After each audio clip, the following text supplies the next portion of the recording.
Aujourd'hui, le monde entier s'acharne sur Hassan Hayek pour avoir menti en vue de protéger Mollare, ce n'est pas faux, mais écoutez ce qui s'est réellement passé. Mollare conduisait à vive allure ce jour-là. Sur le trottoir, une dame marchait tranquillement. Soudain, l'irréparable s'est produit. Il l'a percutée de plein fouet. La pauvre dame, gravement blessée, n'a malheureusement pas survécu à l'hôpital. Mais au lieu d'assumer ses actes, Mollare a choisi la voie du mensonge. Il appelle alors son ami, Hassan Hayek, un homme qui n'était même pas présent sur les lieux. Il lui demande de faire une vidéo, une fausse vidéo.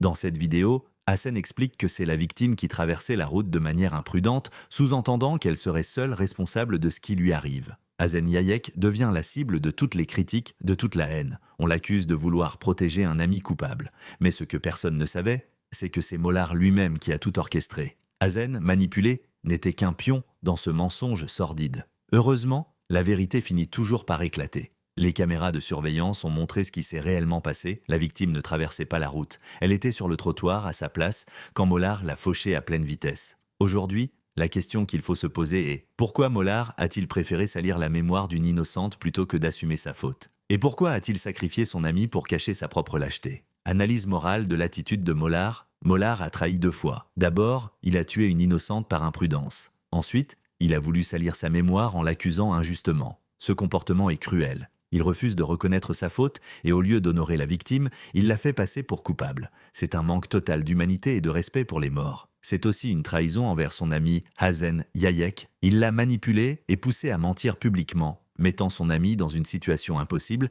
alors que lui restait caché. Heureusement que la vérité est sortie grâce aux caméras. Sans ces preuves, la victime aurait été salie pour toujours et Hassan serait injustement considéré comme complice. En résumé, Mollare n'a pas seulement causé un accident mortel, il a tenté de salir l'honneur d'une victime innocente et a manipulé son entourage pour couvrir sa propre responsabilité. C'est ce qu'on appelle la méchanceté doublée de lâcheté. Au vu de ce qui précède, il serait donc judicieux de laisser Hassan Hayek en paix car il en est absolument pour rien et s'occuper de Mollare. Le seul et unique responsable dans cette tragédie, c'est Mollare et personne d'autre.